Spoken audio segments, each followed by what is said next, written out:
ಇವತ್ತು ಟೊಮೊಟೊ ಸಾಂಬಾರು ಮಾಡೋಣ ಅಂತ ಟೊಮೊಟೊ ತೊಗರಿಬೇಳೆ ಹಾಕಿ ಟೊಮೊಟೊ ಸಾಂಬಾರು ಮಾಡೋಣ ಅಂತ ತೊಗೊಂಡಿದ್ದೀನಿ ವೀಕ್ಷಕರೇ. 150ರಿಂದ 200 ಗ್ರಾಮ್ ಇದೆ. ಬೇಳೆ ತೊಳ್ಕೊಂಡು ಬಂದಿದ್ದೀನಿ, ತೊಳ್ಕೊಂಡು ಹಾಕ್ಕೊಂಡಿದ್ದೀನಿ, ನೀರು ಹಾಕ್ಕೊಂಡಿದ್ದೀನಿ ಕುಕ್ಕರ್ಗೆ.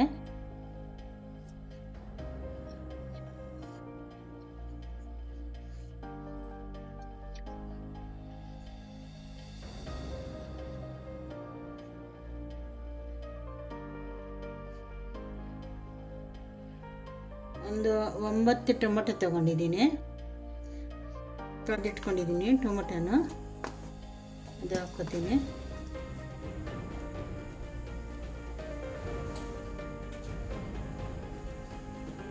ಮತ್ತು ಒಂದು ಈರುಳ್ಳಿ ದಪ್ಪಕ್ಕೆ ಹೆಚ್ಚಿಟ್ಕೊಂಡಿದ್ದೀನಿ, ಅದು ಬೇಯುತ್ತಲ್ವ, ನುಣ್ಣಗಾಗುತ್ತೆ ರುಬ್ಬಿದಾಗ. ಒಂದು 8-10 ಹಸಿಮೆಣಸಿನ್ಕಾಯಿ ತೊಗೊಂಡಿದ್ದೀನಿ. ಒಂದು ಗೆಡ್ಡೆ ಬೆಳ್ಳುಳ್ಳಿ ಬಿಡಿಸಿಟ್ಕೊಂಡಿದ್ದೀನಿ.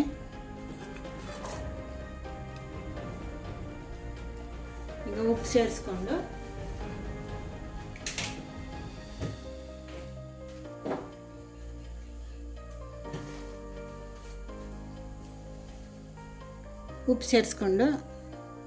ಬೇಯಕ್ಕಿಡೋಣ. ಅದು ಕುಕ್ಕರ್ ಮುಚ್ಚಿದ್ದೀನಿ, ಲಿಡ್ ಮುಚ್ಚಿಬಿಟ್ಟು 1-2 ಸೀಟಿ ಬೇಯಿಸೋಣ.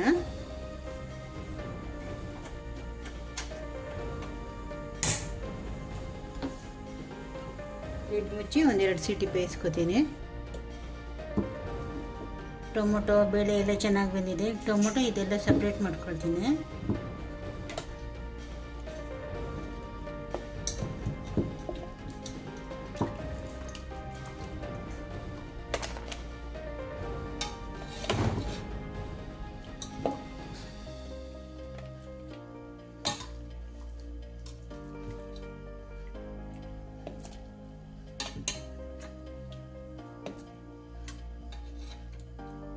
ಈರುಳ್ಳಿ ಮೆಣಸಿನ್ಕಾಯಿ ಎಲ್ಲ ಸಪ್ರೇಟ್ ಮಾಡ್ಕೊಳ್ತೀನಿ ರುಬ್ಕೊಳ್ಳೋದಕ್ಕೆ.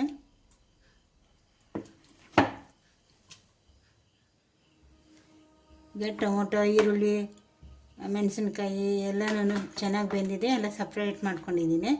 ಬೇಳೆನೇ ಸಪ್ರೇಟ್ ಇದೆ. ಇದು ಸ್ವಲ್ಪ ತಣ್ಣಗಾದ ಮೇಲೆ ರುಬ್ಕೊಂಡು ಬರ್ತೀನಿ. ಇನ್ನು ಕೊಬ್ಬರಿ ಎಲ್ಲ ಸೇರಿಸ್ಕೊಂಡು ರುಬ್ಕೊಂಡು ಬರ್ತೀನಿ. ಇನ್ನು ಸ್ವಲ್ಪ ಬಿಸಿ ಆರಲಿ. ಟೊಮೊಟೊ ಎಲ್ಲ ತಣ್ಣಗಾಗಿದೆ ವೀಕ್ಷಕರೇ. ಈಗ ರುಬ್ಕೊಂಡು ಬರಬೇಕು.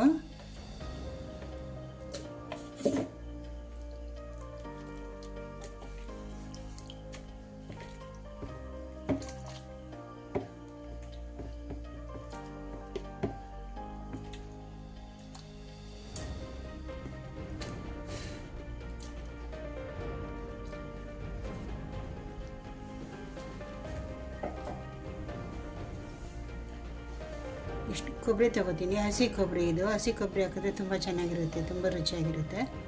ಹಸಿ ಕೊಬ್ಬರಿ ತೊಗೊಂಡಿದ್ದೀನಿ, 1 ಕಪ್ ಆಗೋಷ್ಟು.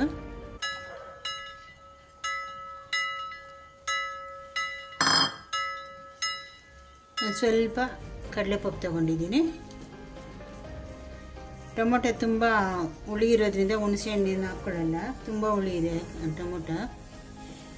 ಇಷ್ಟು ರುಬ್ಕೊಂಡು ಬರ್ತೀನಿ.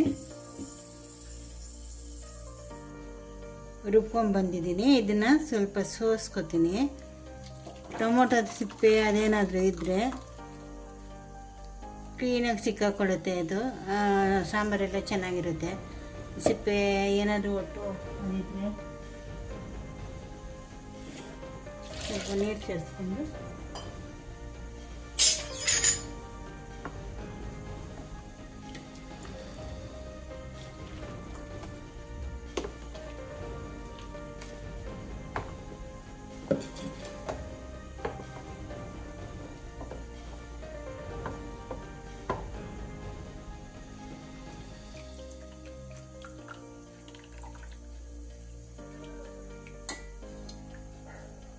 ನೋಡಿ, ಈ ಥರ ಸಿಪ್ಪೆ ಇಲ್ಲ ಕೊಬ್ಬರಿ ಚೂರು ಇರುತ್ತೆ.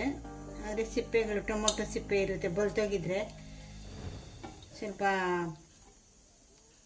ನುಣ್ಣಗಾಗೋದಿಲ್ಲ ಅದು ಟೊಮೊಟೊ. ಮತ್ತು ಈ ಫಾರಮ್ ಅದೇ ಆಪಲ್ ಟೊಮೊಟೊ ಅಂತೀವಲ್ವ, ಅದು ಒಂದು ಸ್ವಲ್ಪ ಗಟ್ಟಿ ಇರುತ್ತೆ. ಎಷ್ಟೇ ಬೇಯಿಸಿದ್ರು ಅದು ಒಂದು ಸ್ವಲ್ಪ ನುಣ್ಣಗಾಗೋದು ಕಷ್ಟನೇ. ಅದಕ್ಕೆ ಈ ಥರ ಮಾಡ್ಕೊಳ್ತೀನಿ ನಾನು ಯಾವಾಗ್ಲೂ. ಬೇಯಿಸಿರೋ ಬೇಳೆಗೆ ಈಗ ರುಬ್ಕೊಂಡು ಬಂದಿರೋ ಟೊಮೊಟೊ ಎಲ್ಲ ಸೇರಿಸ್ಕೊತಾ ಇದ್ದೀನಿ.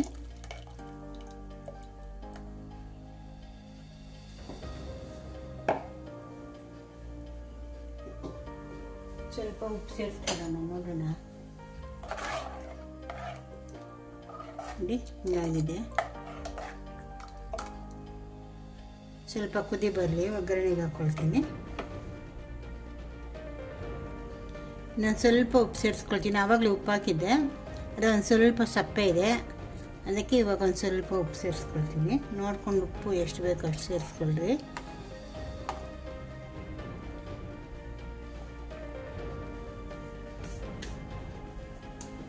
ಕುಕ್ಕರ್ ಆ ಕಡೆ ಇಟ್ಕೊಂಡು ಈ ಕಡೆ ಒಗ್ಗರಣೆಗೆ ಇಟ್ಕೊಳ್ತೀನಿ.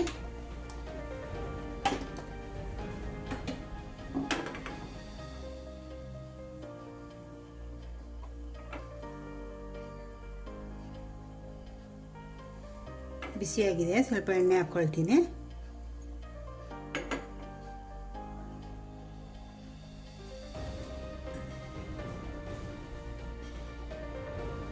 ಎಣ್ಣೆ ಬಿಸಿಯಾಗಿದೆ, ಸಾಸಿವೆ ಹಾಕ್ಕೊಳ್ತೀನಿ. ಕರಿಬೇವು,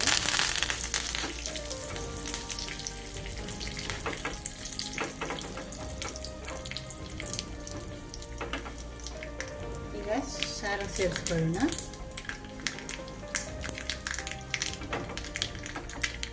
ಸಾರು ಕೂಡ ಕುದೀತಾ ಇದೆ, ಒಗ್ಗರಣೆ ಸೇರಿಸ್ಕೊತೀನಿ. ವೀಕ್ಷಕರೇ, ಈ ಟೊಮೊಟೊ ಸಾರು ತುಂಬ ಚೆನ್ನಾಗಿರುತ್ತೆ. ಮುದ್ದೆ, ಅನ್ನ, ಚಪಾತಿ, ದೋಸೆ, ಇಡ್ಲಿ ಎಲ್ಲದಕ್ಕೂ ಸೂಪರಾಗಿರುತ್ತೆ. ಅಂದರೆ ತುಂಬ ಹುಳಿ ಇರೋ ಟೊಮೊಟೊ ತಗೊಂಡ್ರೆ ಸ್ವಲ್ಪ ಹುಳಿ ಇರುತ್ತೆ, ಸ್ವಲ್ಪ ಹುಳಿ ಕಡಿಮೆ ಇರೋವಂಥ ಟೊಮೊಟೊ ತಗೊಂಡ್ರೆ ತುಂಬ ಚೆನ್ನಾಗಿರುತ್ತೆ. ಒಂದ್ಸರಿ ಮಾಡಿ ನೋಡಿ, ಚೆನ್ನಾಗಿದ್ದರೆ ಕಮೆಂಟ್ ಹಾಕಿ ಹೆಂಗಿದೆ ಏನು ಅಂತ ಅಂದ್ಬಿಟ್ಟು. ವೀಕ್ಷಕರು, ಇನ್ನೊಂದೇ ಒಂದು ಮನವಿ ನಿಮ್ಮ ಹತ್ರ, ಸಬ್ಸ್ಕ್ರೈಬ್ ಮಾಡಿಕೊಂಡು ದಯವಿಟ್ಟು ವಿಡಿಯೋಗಳು ನೋಡಿ. ನಿಮ್ಗೇನು ಅನಿಸುತ್ತೆ ಕಮೆಂಟ್ ಮಾಡಿ. ಧನ್ಯವಾದಗಳು ವೀಕ್ಷಕರೇ. ಸಾರು ಚೆನ್ನಾಗಿ ಕುದಿದಿದೆ, ಈಗ ಚೆನ್ನಾಗಿ ರೆಡಿಯಾಗಿದೆ ಸಾಂಬಾರು. ಈಗ ಮುದ್ದೆ, ಅನ್ನ ಏನಕ್ಕೆ ಬೇಕಾಗಿದ್ರೂ ಹಾಕ್ಕೊಂಡು ತಿನ್ಬೋದು, ತುಂಬ ಚೆನ್ನಾಗಿರುತ್ತೆ. ಇದು ಹಳ್ಳಿ ಕಡೆ ತುಂಬ ಮಾಡ್ತಾರೆ, ಅದೇ ಸಿಟಿ ಕಡೆ ಏನೋ ಗೊತ್ತಿಲ್ಲ. ಸಿಟಿ ಕಡೆ ಎಷ್ಟು ಚೆನ್ನಾಗಿ ಗೊತ್ತಿದೆಯೋ ಏನೋ ಗೊತ್ತಿಲ್ಲ. ಅದೇ ಚೆನ್ನಾಗಿರುತ್ತೆ, ತುಂಬ ಚೆನ್ನಾಗಿರುತ್ತೆ. ಮಾಡಿ ನೋಡಿ ಒಂದ್ಸರಿ. ಈಗೆಲ್ಲ ಮರ್ತೋಗಿದ್ದಾರೆ, ಹಳೆ ಸಾರುಗಳೆಲ್ಲ ಮರ್ತೋಗಿದ್ದಾರೆ. ಅದಕ್ಕೆ ನನಗೆ ನೆನಪಾಯಿತು, ಒಂದ್ಸರಿ ಮಾಡಿ ತೋರಿಸೋಣ ಅಂತ ಮಾಡಿದ್ದೀನಿ. ಒಂದ್ಸರಿ ನೋಡಿ, ನೀವು ತಿಂದು ನೋಡಿ ಮಾಡಿ.